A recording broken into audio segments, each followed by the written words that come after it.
It's Penuel the Black Pen. It's Sunday, the 2nd of April, 2023. I'm just going to add a disclaimer. First and foremost, my tonsils have been inflamed for the past 2, 3 days. So if my voice sounds a bit funny, I apologize in advance. Number two, I am not a political journalist. I am not an economic investigative journalist. I am not trained in media. I am just a guy with a voice. I have a few vodcast channels, specifically on YouTube, and I just have my views on the world, in particular today regarding the SADC region, South Africa or Southern Africa, and in particular Zimbabwe. I did sit down with Rutendo Matinyarare from Zimbabwe in the last installment that looked something like this. And I appreciate each and every one of you who actually tuned in and who listened and who commented, and who made suggestions. Just a quick debrief from that. The discussion, of course, was the Al Jazeera Gold Mafia. I'd call it a mini series documentary. In the past week, I've watched the second episode, and that's why I'm making this video to speak about that second episode. A lot of you had a lot to say about the first sit down, and I'd start off by saying this, and I have said this before in other videos, but I'll say it again just for completeness. Number one, I've known Rutendo for a couple of years. He has become a friend. And when it comes to Zimbabwean issues, I think he's quite an educated voice. And because I have easy access to him, I figured let me sit with him and speak to him. I think he's got amazing historical knowledge, political knowledge, economic knowledge as well. That doesn't necessarily mean he has a monopoly on the information, nor does it not mean that he is not biased. A lot of people have accused him of being a ZANU-PF voice, and that was one of the questions I did ask him in the last sit down, of which he said he's not. He said people can actually check his bank accounts. He's never received money. And he did say that he would be willing to work for the Zimbabwean government as an ambassador, but not in particular for a political party like the ZANU-PF. You're allowed to question him, criticize him, of course, especially as a Zimbabwean national. A lot of people have asked me to sit with Hopewell Chinono, and I have said in other videos that I have sent him direct messages. And I'm hoping that if any of you have access to Hopewell, that he is willing to reach out to me and I can sit with him either physically or we can do it via virtual streaming, because he is a voice almost against the ZANU-PF. I almost have no vested interest directly. What that means is that I'm not going to make any money whether I support ZANU-PF and the Zimbabwean government or whether I'm anti-Zimbabwe, the Zimbabwean government and the ZANU-PF. My care mostly lies in seeing some of my Zimbabwean friends, especially guys I studied with at Rhodes University in Grahamstown in the Eastern Cape of South Africa. And then number two, I care about Zimbabweans that are in South Africa, that a lot of them being illegal should go back home and fix their country. That's what I think a good neighbor does. It's what a lot of our neighbors did in South Africa when we were under apartheid, where a lot of our liberation struggle heroes ended up going out into exile into some of the SADC region, parts of Africa like Angola, and even other parts of the world, etc. And our neighbors said, we will try and help you. So I think as a caring South African who cares about the SADC region, who cares about Zimbabweans, and who also cares about South Africans, it's not nice living with illegal foreigners in this country, some of whom might commit crimes and the like. And you would like for as many of them as possible to go home and fix their problems.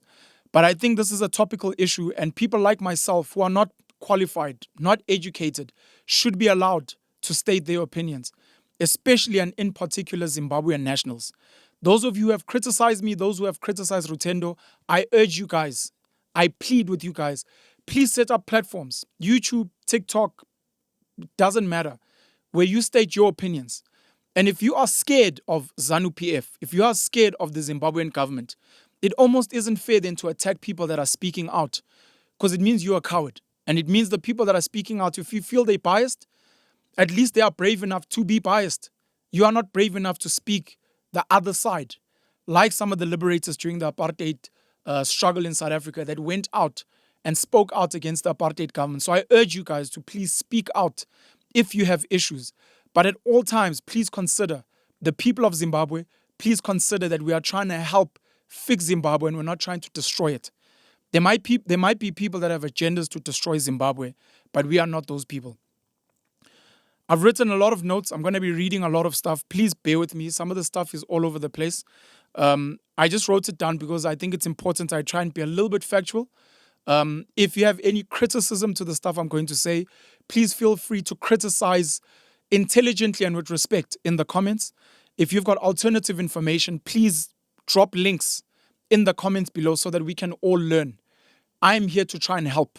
And if you are also here to try and help me to help you and to help other people, in particular all Africans that feel oppressed and exploited with what's happening on our continent. Okay, so for those that don't know, just to take it a step back, Al Jazeera was founded when the BBC had an Arabic channel in the Middle East, places like Qatar. And from there, they pulled that channel. And there was a gap for a voice for that side. And at the time, the Emir of Qatar, who was Sheikh Hamad bin Khalifa, provided a loan of 137 million US dollars to set up and to sustain Al Jazeera as a media platform for at least 5 years. Since then, obviously, it's state controlled, let's put it that way. It's a private institution, but it performs under a public setting or a public government, state, nation. It's almost like the SABC, the South African Broadcasting Corporation in South Africa, which almost operates privately as a state-owned enterprise, but obviously it falls under our government. So Al Jazeera is something like that. A lot of people have criticized Al Jazeera, saying they are very pro-Muslim. At times they've gotten some of the information from some of the video footage from people like Osama bin Laden. They've been criticized for promoting terrorist type of notions, etc. And if you actually go onto the Al Jazeera on Wikipedia and you look at some of the controversies, you'll see that they've published a lot of different documentaries about a lot of different nations. And they've been attacked at various times by the West, America, Europe, by certain countries in the Middle East, by Israel, etc. So it's not necessarily that they are only zoning in on Zimbabwe and Africa now. I know Rutendo had mentioned something along the lines of they are now working as somewhat of maybe FBI, CIA infiltrated, and they're pushing propaganda. But you'll find when you actually go through the controversies on the Wikipedia page that a lot of other people who have had documentaries made about them by Al Jazeera have almost said the same things. Al Jazeera tries to be an alternative voice to CNN, Fox, BBC, and other international agencies. And I guess it's up to you to decide when you listen to them, are these guys objective? Do they have an agenda? And whose agenda does it serve? Currently, Al Jazeera has about 45 million viewers around the world, which is currently very, very significant. Again, I need to emphasize the questions you need to ask whenever you're getting a piece of stats, some kind of data. If you're watching a documentary, you need to ask basic questions. Number one, who is funding that data, those stats? Find out in particular. Sometimes it's difficult, but sometimes you can actually find the stuff online. Who owns these companies? Sometimes there's parent companies, sometimes there's non-profit organizations that are funding these people. Who is funding that type of data and information at documentary? Number two, who stands to gain if the world accepts that this is true? So you look at a situation like the Gold Mafia documentary. If it is true that Emerson Mnangagwa and all those other people implicated are involved in some kind of corruption and illegal activity, and the world acts, who will benefit? Will the people of Zimbabwe benefit? Will certain South Africans benefit? Will other people on the African continent benefit? Or will there be other mining bosses? Will there be other political groupings? Will there be other nations that end up benefiting from that? So you need to ask that very, very important question. And then you always need to bring it back to yourself, whether you're Zimbabwean, South African, or you're from somewhere else in the world. If I were to take this as true and I buy into it and I emotionally invest in what I'm getting here, how does that change my life? If I find out what's happening in American politics, etc., how does it impact my life? How does it impact my family's life, my community's life? And should I be spending time worrying about what's happening in America, worrying about what's happening in France because people are boycotting about the pension age changing? Doesn't impact me. Or should I be focusing on other more pressing matters within my sphere of influence and my area of where I stay, etc. Then I go to gold trading, because the gold mafia is in particular about gold trading. Gold trading historically, if you research about it, is littered with many, many atrocities. Slavery, of course, mass murders, colonization, lots of illicit trade. You can go and study the history of gold, whether it's Southern Africa, whether it's America, whether it's other parts of Africa, etc., you will realize that from when people started trading gold internationally, many people have been killed. Many people have been dispossessed of their land. Many people to this day have lost loved ones that, because of certain forces and certain people, they came in and they wanted this gold. You look at a place like where I'm based in Johannesburg, which is called the City of Gold, which was founded, in inverted commas, by the colonizers that came here and wanted to exploit our gold reserves. Today, of course, there are regulators, what we call international regulators, who have built their power, their wealth, their influence off these same atrocities, who get to dictate who is wrong and who is right. And if you don't go through these people, you're deemed corrupt, you're deemed wrong, and you're accused of trading illegally. Of course, the law, for those of you who may know, is based on perspective, and perspectives can always change. Apartheid was legal at some point, and if you are a law-abiding citizen, even if you are a black South African that was oppressed, any counter against the apartheid government would have been deemed illegal, and that's why the ANC and other liberation groups were called terrorist organizations, and they were banned, and people were jailed. The slave trade internationally was legal. Today it's not. Today these are called crimes against humanity. So the law is just a perspective, and those perspectives can change. When I sat with Rutendo, he spoke about the London Bullion, and I went to go and look it up, and I realized it's got about 150 nations that are signed up to it, and they are basically the go-to place for all precious metals around the world. They set the pricing, they help with the trading, etc., and they get to verify who is legit, who is not, who is legal, who is illegal. The London Bullion, London in England. If you think of London and England and the United Kingdom, you start remembering British colonization in the Commonwealth. You start looking at what British colonizers did in South Africa. And you start looking at the fact that in Southern Africa, so much gold has been taken to Britain that is still sitting there. Retrospectively, that was smuggling, gold smuggling. There were many atrocities, but they've never apologized. They've never brought that gold back. But they get to be the authority today on who's right and who's wrong. Hypocrisy, of course, that's for you to decide.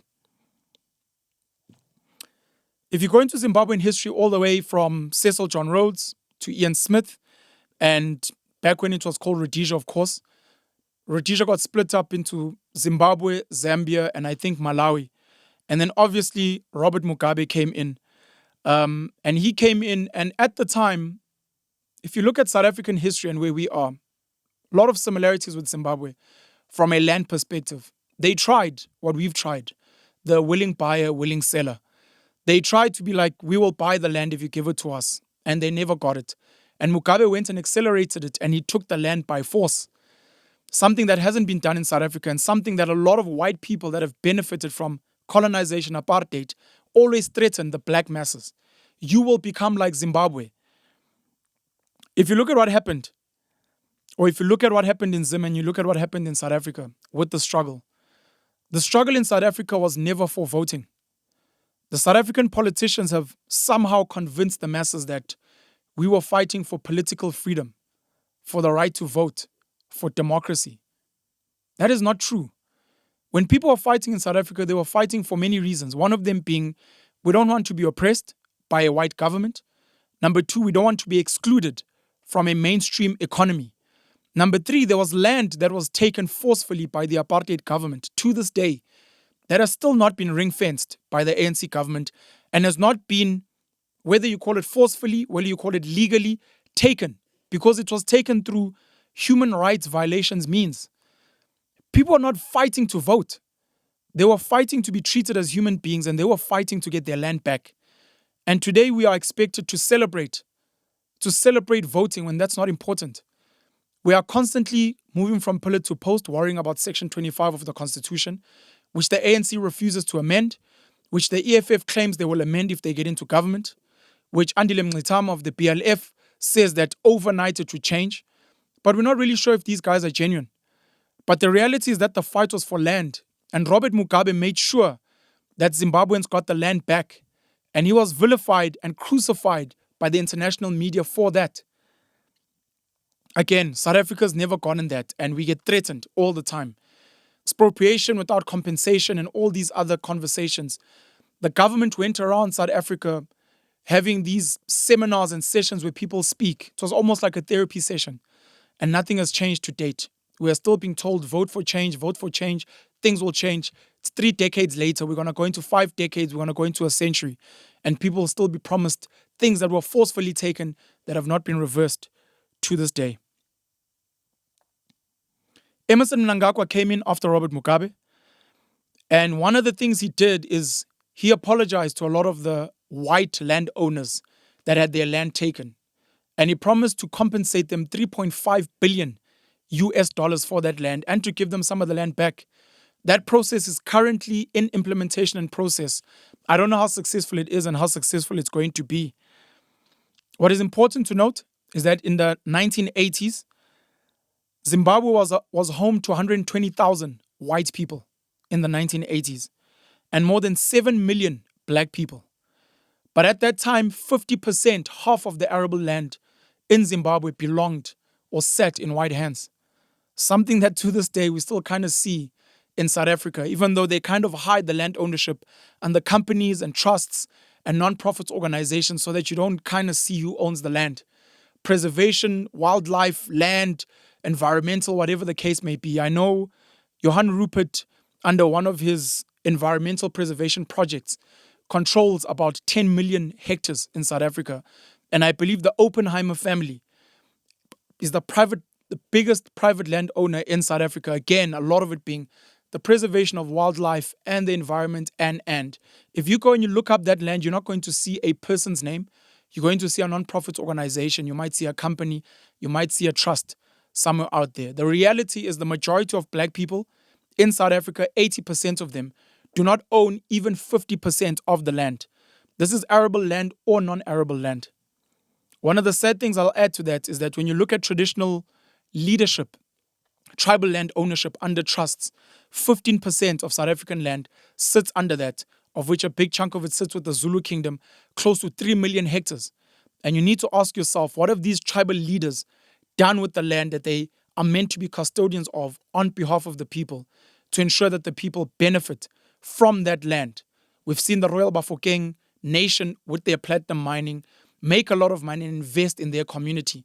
But you look at some of these other tribal kings and chiefs and what they've done with the land, and most of them have leased the land for cheap to commercial farmers, to miners, and to other property developers who are not people that are under their kingdom for cheap so that they chow that money on their own. These are some of the more difficult conversations we need to have, not just as South Africans, but as Southern Africans as a whole. Another conversation we'll need to have at some point is there's currently a claim by a minister in Lesotho, I think Dipolo is his surname, speaking about how the Free State and a part of Gauteng is actually Lesotho land and they want it back. And there have been arguments by Botswana that parts of the Northwest actually belong to Botswana as well. Hard conversations we need to have as the SADC region moving into the future.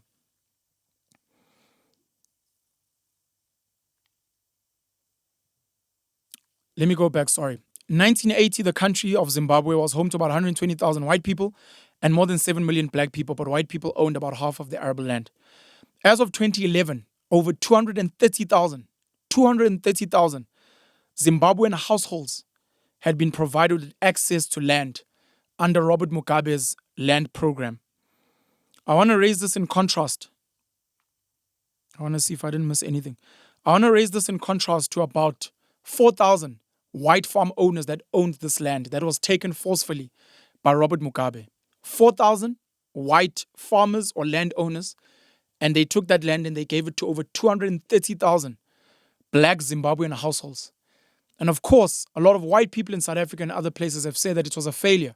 If you look at the poverty and all the atrocities in Zimbabwe today, I think 45% of Zimbabweans are deemed malnourished, as an example. The Institute of Development Studies of the University of Sussex published a report countering that the Zimbabwean economy is recovering and that new business is growing in the rural areas. The study reported that around 7 million hectares of land redistributed via the land reform, which is about 20% of Zimbabwe's land area. Of this land, 50% of it was given to rural peasants, the poorest of the poor. 18% was given to the unemployed or people that were in low paying jobs in regional towns, growth points, and mines. About 17% were given to civil servants, what we'd call government officials and the like in South Africa. About 7% were for the Zimbabwean working class. Despite the claims by critics of the land reform only benefiting government bureaucrats, which we hear a lot of, only about 5% of the land actually went to business people, and about 4% went to security services. About 5% of the households went to absentee farmers who are well connected to ZANU PF. This is not my report, this is not my propaganda. You can go and question the University of Sussex. It's to counter some of the noise that we hear constantly about the failures. Because I speak to a lot of Zimbabwean people and they've really got mixed opinions about what's happening on the ground. Some people are saying, look, a lot of Zimbabweans have found innovative ways to start using the land. They're growing produce on the land in various ways.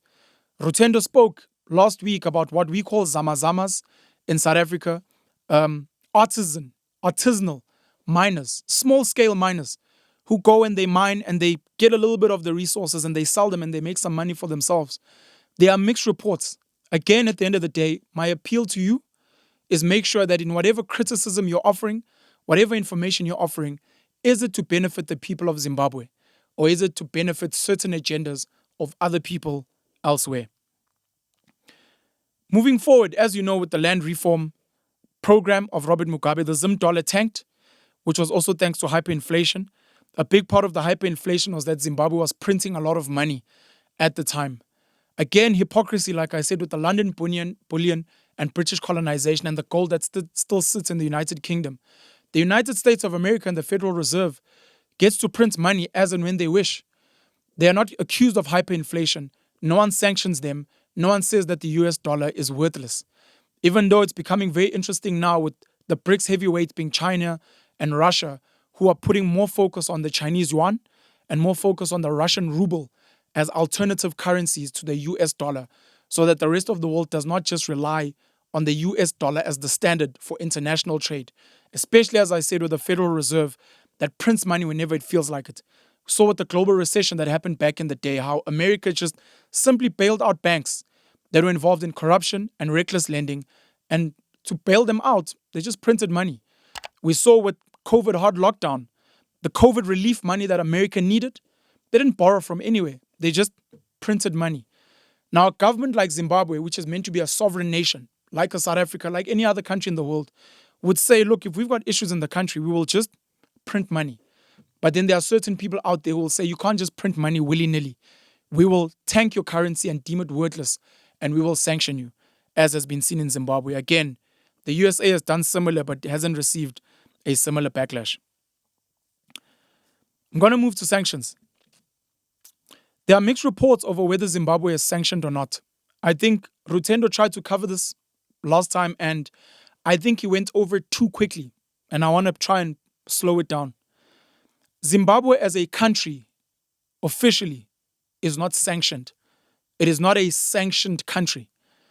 When you look at US reports, when you go on the internet and you review Zimbabwean sanctions, what you realize is that the sanctions are against certain individuals and certain companies. So a sanction, by definition, an economic sanction is a commercial and financial penalty applied by one or more country against a targeted self-governing state, a group or company, or an individual. Economic sanctions are not necessarily imposed because of economic circumstances. They may also be imposed for a variety of political, military, and social issues. Embargoes, which is another term that you guys must get comfortable with, are a more severe form of sanctions. So in Zimbabwe, there are certain people that, according to America and the European Union and certain other countries that agree with them, certain people in Zimbabwe that have been deemed people that violate human rights and people that are deemed not doing well for the people of Zimbabwe. Robert Mugabe could have been one of them, some of the leaders in ZANU PF, and some of the government-owned companies in Zimbabwe. What Rutendo did say last time was, it's the government of Zimbabwe. He mentioned a few individuals, and he said there's some companies, some banks, which with individuals come up to about 144 people. And he said by doing that, you're almost impact the whole of Zimbabwe by default. What does that mean? It means you do not need to have South Africa sanctioned as a whole. You can sanction the ANC, you can sanction certain key state-owned enterprises, Eskom, something like a Sasol, something like a Telkom, the SAPC. You can sanction certain huge companies that work with the government, including certain mining companies and certain banks that bank with the government and certain individuals that are seen to fund the government, etc. And by doing that, you will say, we didn't sanction South Africa. But if you look at the impact of what they've done, they almost in effect have sanctioned South Africa. The reality on the ground is that there's a lot of companies in Zimbabwe that are still allowed to trade. A lot of mining companies as well. And I found it interesting that the biggest gold mining company in Zimbabwe is a company called Metalon, which is the chairman is Mzi Khumalo, a South African gentleman who was one of the beneficiaries of BEE, who was part of a deal with Johannesburg Consolidated Industries, which is JCI, which comes from a history of Barney Bonato. Barney Bonato was linked to Cecil John Rhodes. They were linked to the diamond guys. They were linked to the gold guys and the gold rush in Johannesburg. Mzi is just one of the guys. There are other companies in Zimbabwe that are making money to this day. Rutendo says a lot of these mining companies, when they try to trade, especially in the US dollar denominated currency, a lot of these transactions get blocked by certain banks, etc. How true that is, again, is something that I now challenge you guys to maybe post some of the links, some of the comments. If you know business people in Zimbabwe who are trading comfortably, because when you look at the research online, they say imports and exports are allowed in Zim, as long as you're not part of the people that have been sanctioned by America, by the European Union, and other limited and other connected countries as well. I want to make a mention of this when it comes to sanctions. Someone decides on who to sanction. South Africa can decide to sanction Lesotho because maybe there are many illegal immigrants coming into South Africa, committing crimes, getting into mining illegally, etc., etc. South Africa can ask Zimbabwe, Mozambique, Namibia to be like, we have sanctioned Lesotho, please don't trade with them. And if you do, we will punish you as well. America's such a big force in the world that when they sanction someone, they almost force every other country they trade with to sanction them as well, which is one of the conundrums South Africa finds itself in, where America's got an issue with Russia because of the Ukraine conflict and is almost forcing South Africa to pick a side, especially with Vladimir Putin, the president of Russia, coming for a BRICS summit in August 2023. And Naledi Pandor, who I think is a minister in foreign affairs, has said we're not going to pick a side. We're not going to pick a side. We're going to remain diplomatic on both sides because you guys are both our allies in some form or other. If you look at the atrocities that the United States of America has committed around the world, Iran, Iraq, you look at what's currently happening in Somalia, and there's a huge list of other nations. You have to ask, at which point does America get sanctioned? And is it because all these other nations are too scared that they will lose a trade partner? We almost saw a situation where China sanctioned America when they had these trade wars, when Donald Trump was the president. It never ended up coming into fruition, but the reality is we came very close to that. And it would have had a huge impact if you look at a country like South Africa, where America is one of our biggest trade partners. China is one of our biggest trade partners. So who do you pick and why? And what happens when a country is sanctioned is because the people are not going to die. I mean, a sanction is almost nothing closer than economic homicide. The people of that country need to find a way to work around those sanctions. And that's where you start finding some of these funny characters who come in and then try and offer a solution. Someone like Mark Rich, who set up Mark Rich & Co., which was a precursor to Glencore, which is one of the largest, if not the largest commodity trading companies in the world. He was trading oil with the apartheid government, which was sanctioned at the time. And he became a wanted man in America. And he was doing a lot of deals with sanctioned countries. In the world currently, you look at Iran, Iraq, Afghanistan, and all these other sanctioned nations. And there are a lot of these characters, these supposed colorful characters that come up and say, look, if you guys are sanctioned, we will come and help. Of course, we want to make money and want to be rich. Of course, this is a unique opportunity where no one wants to deal with you, and we'll come and do the dirty work. But the reality is your country needs to keep running, and we are willing to help because these other guys literally want you guys to die economically, or else they want you to bend to their will, even though they may be hypocrites themselves.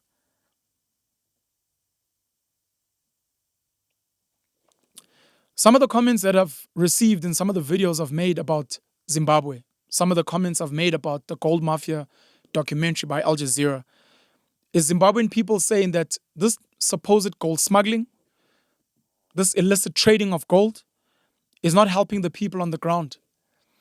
Rutendo Mantinyarare believes otherwise. He mentions Henrietta Rushwaya, who's the niece of Emerson Mnangagwa, and some of the work she's doing, along with Fidelity Printers. And he says a lot of the artisanal miners are benefiting. A lot of families have become millionaires. A lot of the families are building their own homes cash and buying cars cash. And again, this is something I challenge the people of Zimbabwe to say, is this true or not? And more importantly, how do you guys get involved? My more important question is, let's assume that they were doing things legally in Zimbabwe and there was no gold smuggling. Let's look at a place like South Africa where there's a lot of legal gold mining companies. Do those companies influence and impact and assist the average South African? The 80% black South Africans, the majority of whom are poor. When you look at a like for like in the poorest majority of South Africans, and then you look at the poor Zimbabweans, if you compare those two, would you say that poor South Africans are living better than poor Zimbabweans? And is it because our legal mining companies are helping those people? Or is there an impact with the illegal miners in Zimbabwe that are helping these people or making things worse? Because like I said, legality, the law is just a perspective. What's important is the impact on the ground.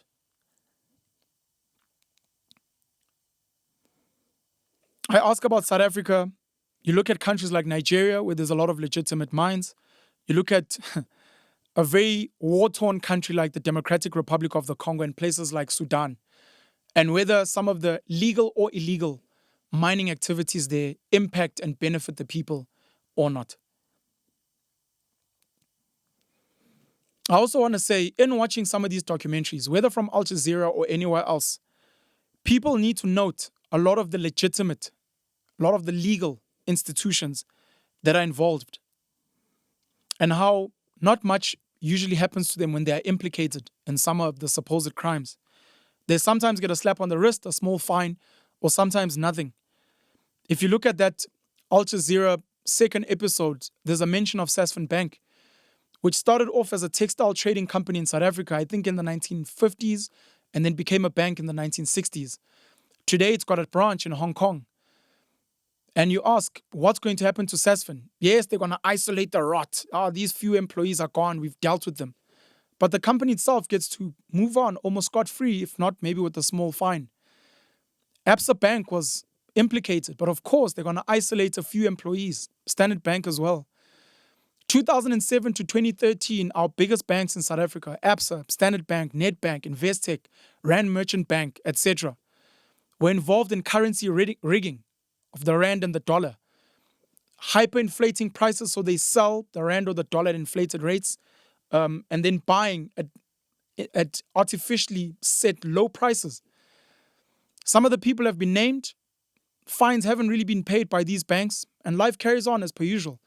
The banks are not sanctioned, nothing happens to them, and we don't see a lot of people falling. These are legitimate institutions, of course, but you don't see them being sanctioned. Audit firms in this country, KPMG, which was linked to the Guptas, and there was a lot of inappropriate things that happened there where they were supposed to sign off on financial statements, because an audit firm is meant to say whether a company is running legitimately or not. I can speak from authority on this topic because I did a BCom in accounting. I did my honors in accounting at Rhodes and the University of Johannesburg, and I was on my way to become a chartered accountant. I was signed to one of the big four, Ernst & Young. Some of them are PricewaterhouseCoopers, KPMG, Deloitte. I think now they're the big five with Grant Thornton. And we're taught about ethics and integrity. And some of these companies, I mentioned KPMG, Deloitte, is paid 260 million rand fine for sending out reports that Tongaat Hewlett, which is a company that is rife with corruption in South Africa, they were signing off and saying these guys are legit. And then things came out later. I remember back in the day, especially when I was in varsity, we used to speak about Enron in America. These are legit institutions. They have not been collapsed. They have not been collapsed. Reckless lending by a bank like African Bank in South Africa, which was the biggest unsecured lender in South Africa. It was saved by the big banks. It was under curatorship from the South African Reserve Bank. It's been revived now and it's operating. Get another mutual bank like VBS, the Vendor Building Society, which collapsed. All animals are equal. Some animals are more equal than others. And again, the question is, who gets to decide? Then I go into some of the names of some of the people that were mentioned in the documentary. I think we mentioned some of these people last time, and I'm not going to zone in on these guys. I'm going to mention their name. Kenyan national Kamlesh Padney, who was involved in Kenya, funny deals there, and then involved in Zimbabwe. Pastor Ricky Dulan, British national, who's actually released a statement claiming that a lot of the things that were said in the documentary were not true and they were doctors, etc. I posted on my Instagram page, @GodPenwell, if you ever want to check it out. Henrietta Rushwaya, who's the niece of Mnangagwa. There's a touch on nepotism that we'll maybe need to discuss at some point. What's important about understanding the concept of nepotism is deemed a bad thing. But in particular, when you place someone that you're related to, that you're friends with, etc., who is not qualified to do a good job. And what Rutendo was saying, which now sounds like he's defending Henrietta, is if you look at the work that she's done since she stepped in, a lot of people have benefited from the work she's done. So it may have been nepotism, but she has done well with the nepotism. And I think even the title, which I didn't set, by the way, you can thank our production team. The title of the last sit down was, I Believe in Constructive Corruption. And Rutendo was saying, whatever you want to call corruption, nepotism, illegal, etc., as long as it is constructive, as long as it is helping the people on the ground. Again, I mentioned the ANC, we had the PAC, we had other liberation movements in South Africa which were branded as terrorist organizations. They were terrorists, but they were trying to liberate the black people of South Africa. So we have to look at Henrietta in substance and say, is she doing a good job? Is she helping the people of Zimbabwe? And again, this is something that I rely on you guys to do for us. A gentleman by the name of Ewan McMillan and a Canadian by the name of Alistair Matthias or Matthias. Those are some of the people. Now I go back to a very important name, Simon Rudland, who seems to be a billionaire. He's a Zimbabwean national, was born in Zimbabwe, and he is the founder and the owner of Gold Leaf Tobacco. So he founded Gold Leaf Tobacco along with a gentleman by the name of Yaqub Mohammed. There are other companies that they are linked to as well: tobacco, logistics, financing, mining, agriculture, etc. They are big business people in Zimbabwe. They have been branded as these bad traders, etc. Currently, again, if you look retrospectively in what's happened, at least from a Southern African perspective, Cecil John Rhodes and the atrocities linked to him, Barney Bonato, the Oppenheimer family starting with Ernest Oppenheimer. You look at maybe the Rupert family starting with Dr. Anton Rupert. If you were to get more balanced media at the time, you would have probably seen those people as corrupt, as mass murderers, as colonizers, as people that are involved in illegal, illicit, immoral trade and land grabs of native peoples and the exploitation of native labor. So Simon Rudland is being accused of that almost today. He's not the only big tobacco player, by the way, in Southern Africa and the African continent. I'm going to touch on tobacco a little bit. And I spoke about gold. And if you study the history of gold and the atrocities, people don't even know the atrocities of tobacco. Never mind the fact that it causes lung cancer and all those things. Just the people that trade, by default, when you go into tobacco, you become somewhat of a mafia and a dodgy oak. And you almost have to constantly roll with bodyguards. Simon Rudland, Zimbabwe. In Zimbabwe, you've got a gentleman by the name of John Breedenkamp. In Botswana, you've got a person by the name of Benson Craig. In, I think it's Rwanda, you've got Emmanuel Rutagamirwa. And you've got a company called Falha Manufacturers, which is owned by Calvin Pillay. In Johannesburg, some of the new players: Best Tobacco, which is run by Lebanese owners Abdul Sabra and Mirna El Ali. These are just some of the new players that are on the African continent playing the game. And you need to understand now, when there are new players, it's like the ANC when the National Party was in power. It's like a ZANU PF. It's like any other upstart. It's a new company, new political party, new kid on the block.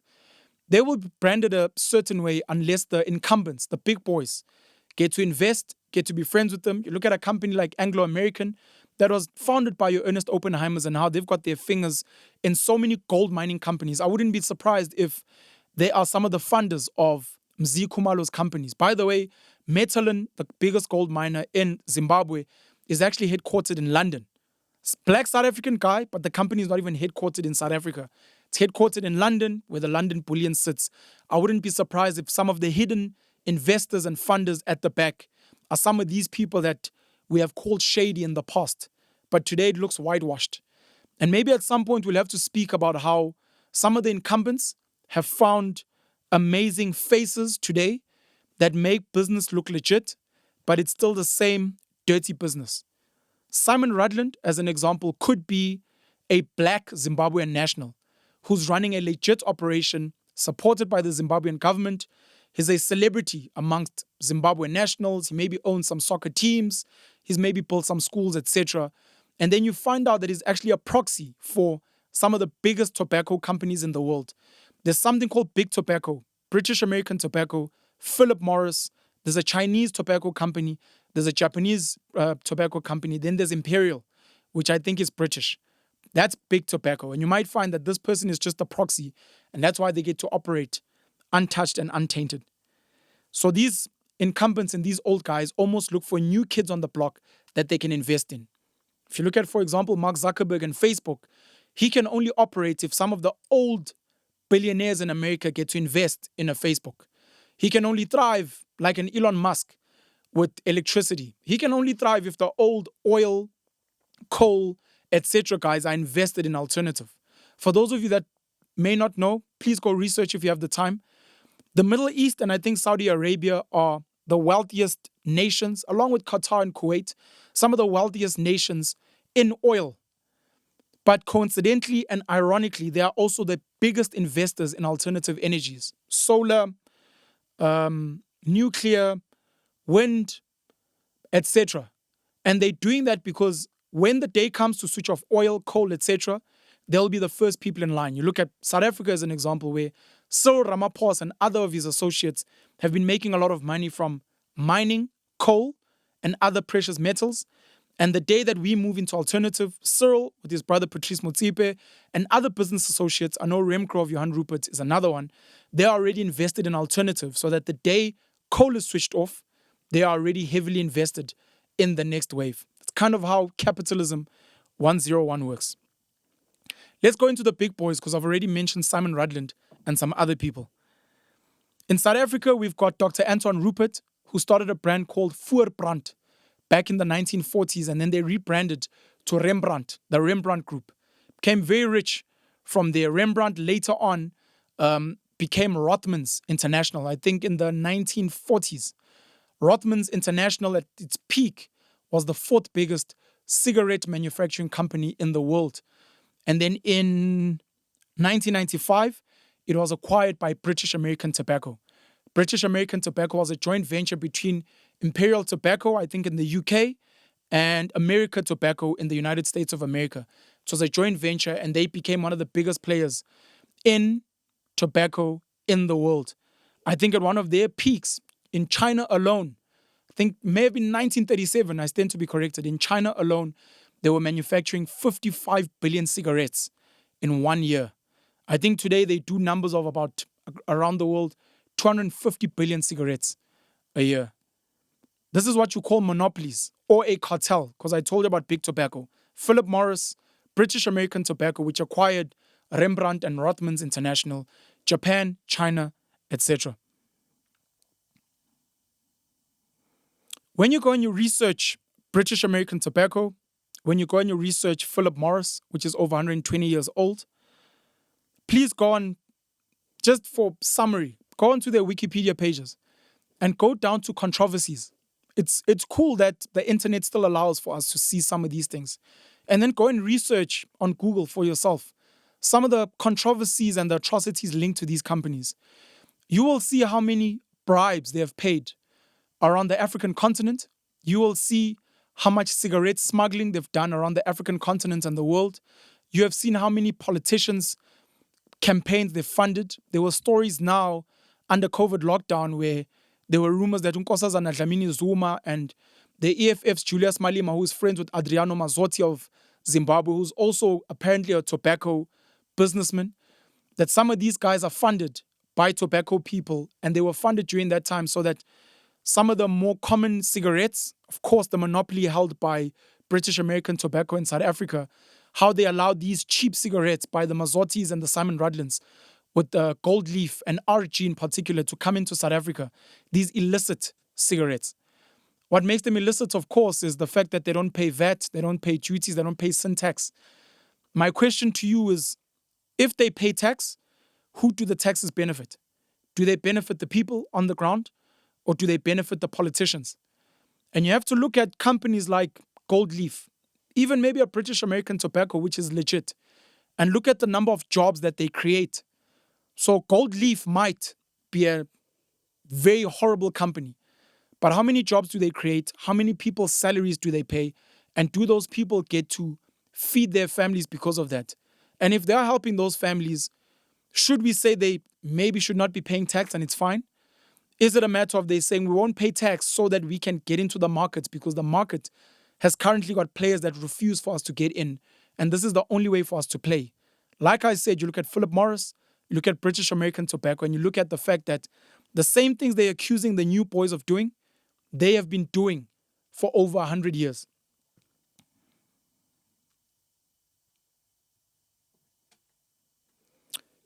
I'm going to close off this segment by speaking about what I'll call fixers, what I'll call handlers. I mentioned some of the people that were linked in the documentary, and I ended off with Simon Rudland. There are people on the African continent and everywhere around the world who are placed, either they place themselves or they are requested to help solve some of the problems that certain countries can't be seen to sort out themselves. If you watch a movie such as Lord of War with Nicolas Cage, you'll get an understanding of how this stuff kind of works. In Lord of War, it's about selling weapons on the black market. But it could be weapons, could be tobacco, could be drugs, could be legit pharmaceuticals, could be resources, oil, gold, whatever the case may be. There are people that come in, and because the government is meant to be seen as clean, they send these people to do some of this dirty work for them. I'm going to mention names, and I'm not saying these people are illegal, illegitimate, or criminals. But these are the people that solve some of the problems for these nations. Simon Rudland might be a friend of the Zimbabwean government. He might fund the Zimbabwean government, and he helps them. In South Africa, we've had the Oppenheimers.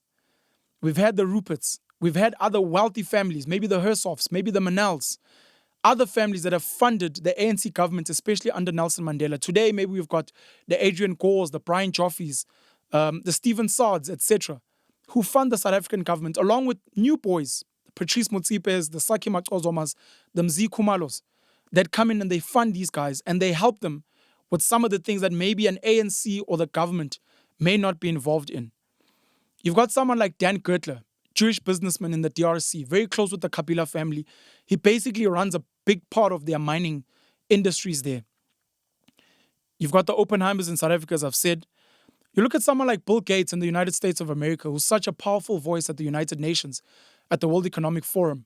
He's the biggest private funder of the UN, of the World Health Organization, and other institutions. So America could be clean, and Bill Gates gets to be the fall guy.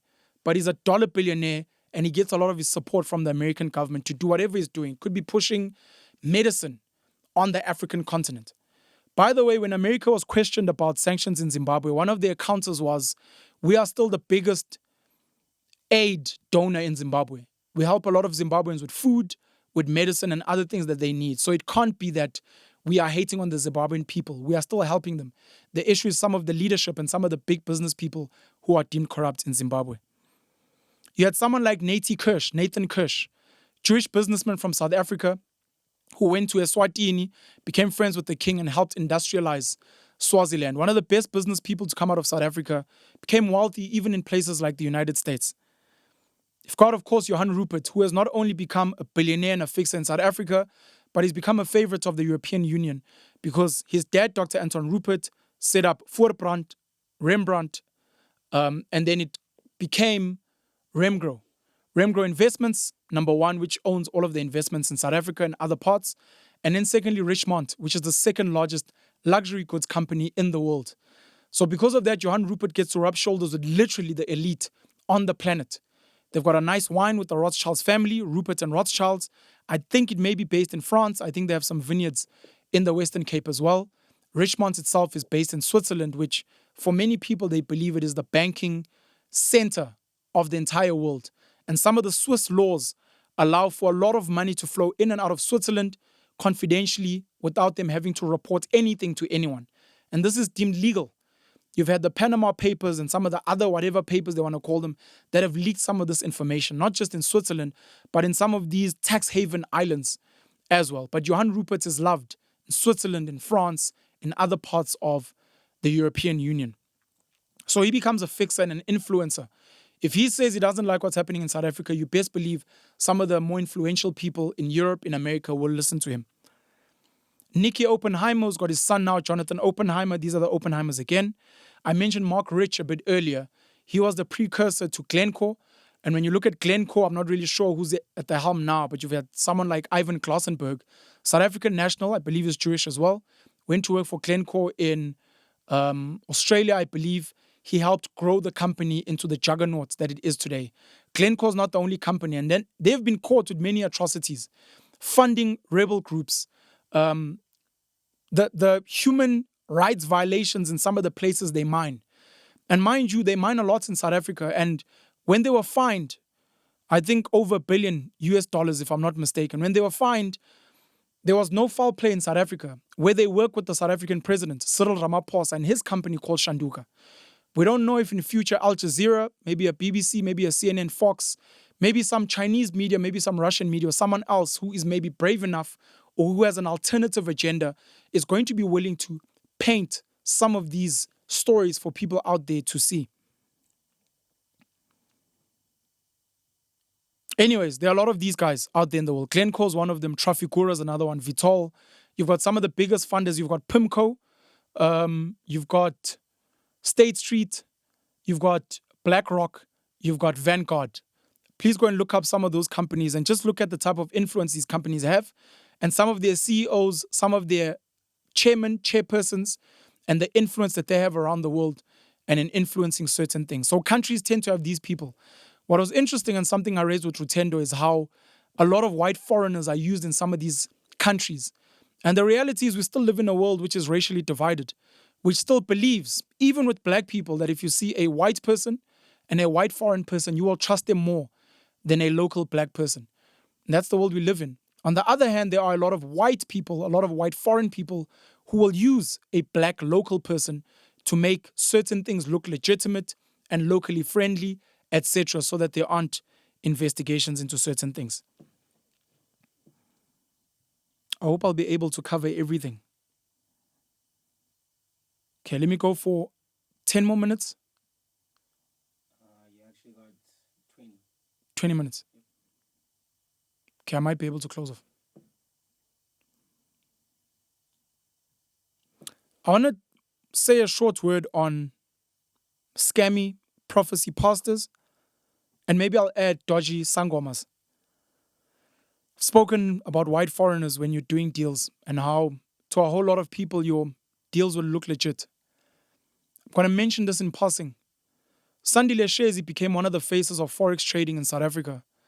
And he was arguably, allegedly, the face of some white man who was pushing him with his Global Forex Institute. And this person was in prison for manslaughter. But Sandile is a young black guy, he speaks well, he trades forex, and they used him as a front, allegedly. On the other hand, if a Sandile Shezi is trying to crack a European market, an American market, he won't go there because racism is real. You're young, you're black, who are you? He might go and find an old white man to go and represent his interests and look legit. If you watch a movie such as The Wolf of Wall Street, starring Leonardo DiCaprio, when he starts his company in the movie called Stratman Oakmont, something along those lines, he lies about how old he is. He lies about the founders because, again, I speak about Philip Morris, over 120 years old. I speak about British American Tobacco, Imperial American Tobacco. You speak of these legacy companies. Oh, it's been around for centuries, our forefathers, etc. It's because you're trying to deal with the perception and the biases of people out there. There are a lot of these churches today that are used to clean money. And there are a lot of these, I'll call them entertainers, because that's what they are. They get on a stage, they pretend to be healing people, they pretend to be psychics that know what you ate for breakfast. They pretend they can get people to stand up on wheelchairs. It's a show. It's a nice show. It inspires hope. I do not believe personally that it's real, but it inspires hope and it makes people think. If you are a conspiracy theorist, you could go back and say, but maybe Jesus Christ himself didn't heal people. Maybe that was also scams back in the day, but someone thought the scam was so real that they sent it out there. So maybe these guys, someone like Hubert Angel, who's mentioned in the documentary, someone like Prophet Bushiri, someone like Pastor Chris, and others. Some of the TV evangelists in America, white people. These are some of the things they're kind of known for. But they clean a lot of money. Hubert Angel is a huge influencer. If you look at his Instagram alone, the guy's got over 1 million followers on Instagram. I think his YouTube channel has got close to 500,000 subscribers. So the guy's got a huge influence, and it would make sense why, as a Zimbabwean national, he would become an ambassador. He has got people that listen to him. And maybe like a Rutendo, he is pro-Zimbabwe and he's trying to fix what's happening in the country. Is he protecting some of the atrocities of the ZANU-PF? Perhaps. There's a lot of influences in South Africa from celebrities, musicians, and other people who have been beneficiaries of tenders and the like, who defend some of the atrocities of the ANC. There are people that defend some of the corruption of the Democratic Alliance, some of the atrocity of Inkatha Freedom Party in KZN, because they benefit, because it suits their agenda. So it will only hold that in a country like Zimbabwe, there will be people doing kind of the same. Money laundering. The Sangomas are not much different from the pastors. They entertainers, they sell hope. For a lot of people, they need it in a very dark, toxic world to see some of these people who are so-called magicians and who know things. Mediums is what they call them in America. I think it was John Edward who was popular at some point. The same colonizers that come in and tell you that your African ways are backwards, that your Sangomas and Izinyanga are voodoo witch doctors, come in later with mediums, can speak with the dead, crossing over with John Edwards, that come in with herbal, organic meds. Same stuff that your people were doing. They now have packaged and are selling back to you at a premium. Anyways, money laundering. Money laundering involves disguising financial assets, money, so they can be used without detection of the illegal activity that produced them. So the source of the money is illegal. Again, who decides? Through money laundering, the criminal transforms the monetary proceeds derived from criminal activity into funds with an apparently legal source. Churches, good source. So if you're a prophecy pastor, it's very easy for people to bring money where you are. And then when you come and you spend that money somewhere else, then it's called legit. Because you're like, no, this was tithes from the congregation. But no one will know, because when you donate at a church, no one is verifying the source of that money. So a lot of these churches are used for that. And if you are that influential, that big, that powerful, a lot of the money guys will very comfortably give you money. What happens after you get that money as a pastor, you need to potentially go and spend it somewhere. And where you spend it is where they collect it. I'll use a silly example. This is just a hypothetical example. It is not real. I'm Hubert Angel. I run a big church in Zimbabwe. I get someone to give me $500,000 to clean the money. I take that money and I say I will run a soup kitchen to feed the hungry people of Zimbabwe. I take that $500,000 and I go and I purchase bread, people that are going to do gravy, the people that are going to transport, the volunteers, the venue that we're going to use, and I pay for all of that. When you go into the financials, you realize I paid a premium. The cost of everything I did probably cost $50,000. There's a $450,000 amount that has gone to transport, venue, maybe some of the celebrities that are coming to speak at that event. And that's where the people that I'm cleaning the money for collect the money on the other side, from the venue owners, from the transport guys, from some of the celebrities, etc. And it looks clean. Some of the places that people use to launder money is through art. I make an artwork, canvas costs me 100 Rand, my paints cost me 200 Rand, 300 Rand, a bit of skill. And then I go and I sell this painting for $1 million to an unknown European art lover. That person pays me $1 million in cash. I don't know where that money comes from. I go, oh, I'm so happy I made $1 million in cash to go and splurge in Europe, to go and splurge in Dubai. I'm having a good time. I buy a car, I spend it at casinos, I spend it at strip clubs, etc. That person that gave me the money collects it on the other side because maybe they own the strip clubs, maybe they own the casinos, maybe they sold me the car at a premium and they collect their money back and I get my cut for cleaning the money for them. And when you look at the source of the money, it's from selling art, not from the person who gave me the money. Charity organizations are a big one. Casinos I've mentioned, churches I've mentioned. A lot of these new age sangomas are going to be some of the people that are going to be cleaning a lot of the money. Sports teams, which we'll have to speak about at some point.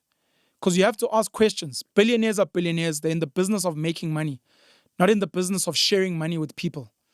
That's not the business that they're in. Roman Abramovich, Chelsea, the Emirates guys, Manchester City, some of the other people that own sports clubs.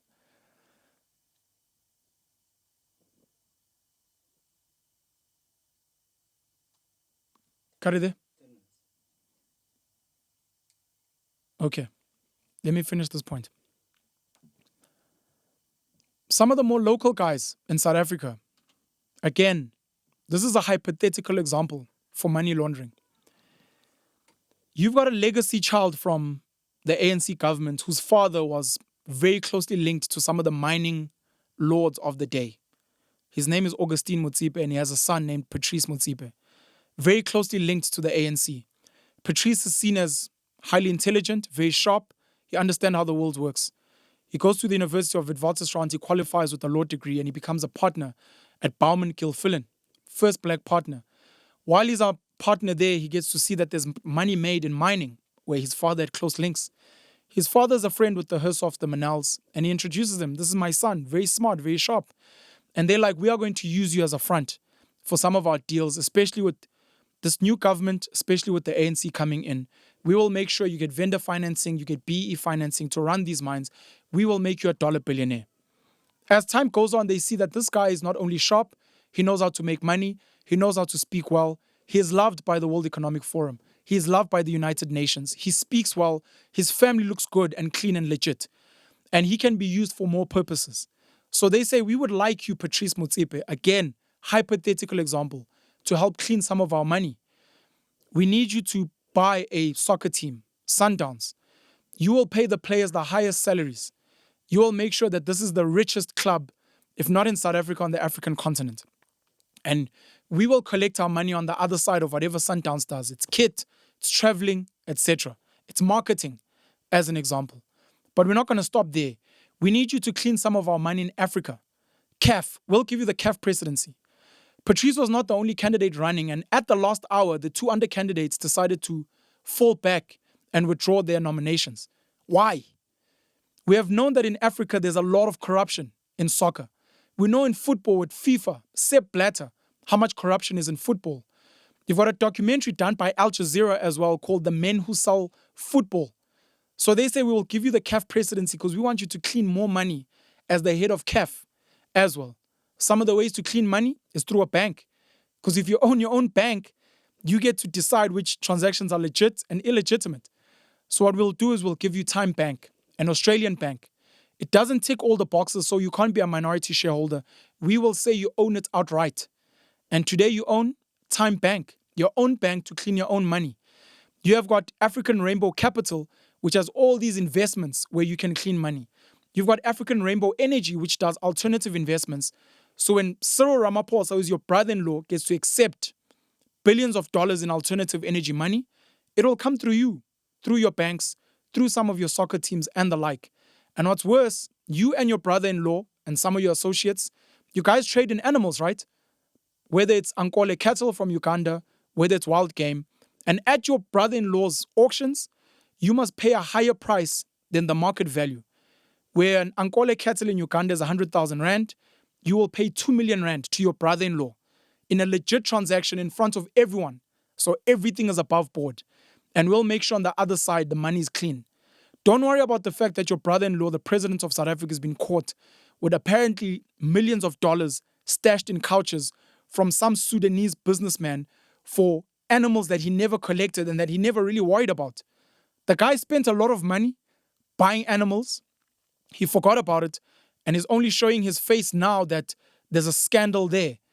And your brother-in-law is saying he knows nothing about it. The money was not in a safe. It was not declared. How did he get cash into the country when there are laws that he's contravening from the South African Reserve Bank, from the South African Receiver of South African Revenue Services, etc. But it's fine. We love you, Patrice Motsepe, and you are friends with all our people internationally. And we will use you to be our golden boy, our Cecil John Rhodes, our Barney Panato, our Dan Gertler, our Bill Gates, our whoever we need you to be to push our agendas. Again, these are just hypothetical examples of how people launder money.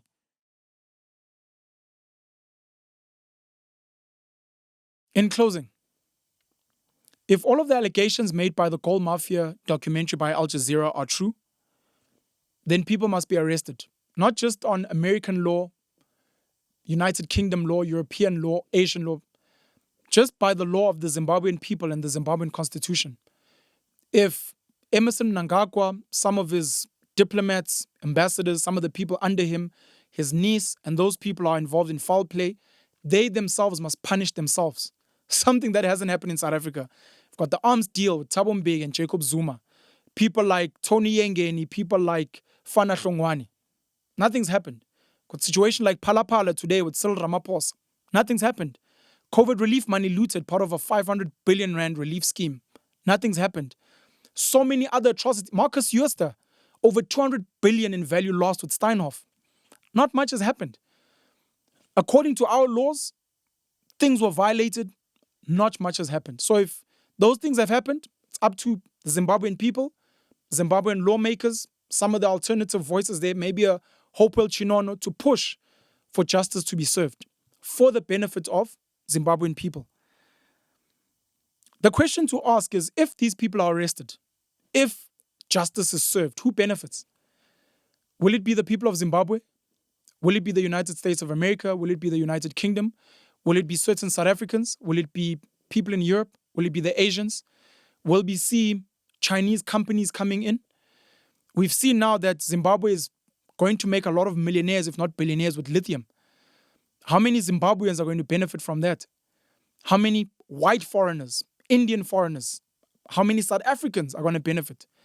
Are the people of Zimbabwe going to benefit? At which point are Zimbabweans going to be involved in running the economy? While Zimbabweans are running away to South Africa, while they're running away to Zambia, while they're running away to England, running away to America, who is meant to fix Zimbabwe? People like Rutendo Matinyarare, Joshua Maponga, are out there speaking well of Zimbabwe. Yes, they maybe have relationships, maybe, with ZANU-PF. But maybe this is their way of saying, look, maybe let's get inside and try and fix the country from inside. They are not going to remove ZANU-PF, the same way a lot of us are not going to remove the ANC, but they're saying, let's try and influence them. We may not completely change their minds, but we can nudge them to be like, help the poor man in Zimbabwe. Let's move some of these things to friendlier places. Why have you got Simon Rudland, Kamlesh Patni? Why have you got Ewan McMillan, some of these other people involved? Why not get black Zimbabweans involved? Why not get black South Africans, Mozambicans, Tswana people involved? Get some of our SADC brothers and sisters to be involved in mining and those kind of things. How many Zimbabweans are actually studying mining? Whether in Zimbabwe or elsewhere. How many Zimbabweans are studying commercial farming? How many Zimbabweans are studying finance and how to build banks for Zimbabwe? How many Zimbabweans are going to place themselves in London, in Dubai, in Hong Kong, in France, in Switzerland, in New York, so that from there they can serve the people of Zimbabwe to make sure that money flows to Zimbabwe and that Zimbabweans can import and export comfortably. How many Zimbabweans are placed in companies like Al Jazeera, the BBC, Fox, CNN, so that when they are pushing agendas, they say, no, I disagree. I'm a Zimbabwean national. I care about the betterment of Zimbabwe, so I refuse to push this narrative out there. How many Zimbabweans are involved in the upliftment of Zimbabwe versus the destruction of Zimbabwe just so that they can earn a paycheck? There are South Africans, black South Africans in South Africa that are working for news agencies in South Africa or elsewhere who are leading to the destruction of South Africa just so that they can earn a salary. When you ask them why you're doing this, they're like, my man, my family needs to eat. The agenda is too big. There are too many people involved. I don't want to die. Do you want to die? All I do is I do my job, I make my money and I move. A lot of you are in the comments, angry, emotional. But are you invested in helping Zimbabwe? Are you sending money home? Are you sending skills home? Are you sending other resources home? Are you comfortable enough to get on platforms and speak out against atrocities there? Are you comfortable enough to say, President Mnangagwa, I'm willing to help? If ZANU-PF is willing to welcome some of us, we will criticize you. But for the benefit of Zimbabweans, we demand that some of the land becomes productive for the people of Zimbabwe. Some of the mines are given to Zimbabweans. We want to make documentaries about artisanal miners and farmers in Zimbabwe so that Zimbabwe can benefit. For South African, if you're trying to get illegal Zimbabweans out, it's in our interest to try and help fix Zimbabwe so that these people you don't want here can go home. And that some of the legal Zimbabweans here and some of the illegals that are here can build a better Zimbabwe so that we can benefit. Mzee Khumalo is making money from Zim. There are a lot of black, white, Indian, colored people making money from Zim. We as South Africans can make money from Zim in tobacco, in lithium, in gold, in so many other industries there. If we can try and help Zim become something better. And this becomes an opportunity for us. We're discussing Zimbabwe today. We need to discuss Mozambique at another point. We need to discuss Botswana, which has diamonds, Namibia, which has diamonds. We need to discuss Eswatini. We need to discuss Lesotho with its amazing water and its mineral reserves that have not even been properly mined. These are going to be my thoughts, at least in closing. I look forward in seeing some of your comments, some of your criticisms in respect, some of your alternative suggestions, some of the links you're going to post so that we can help Zimbabwe thrive again, become great. As you have maybe never heard, Bob Marley did an amazing song about Zimbabwe. Go check it out. Let's help build a better SADC, a better Africa, and let's fight against some of the evil external forces which benefit from the continued colonization, looting, oppression of South Africa and Africa, Southern Africa and Africa. And let us start sending Africans into the diaspora to go and make sure that they are setting up mini colonies for Africans that benefit from Europe, from America, from Asia. It's Penuel the Black Pen. I look forward to speaking about the next installment in the Gold Mafia documentary by Al Jazeera. Cheers.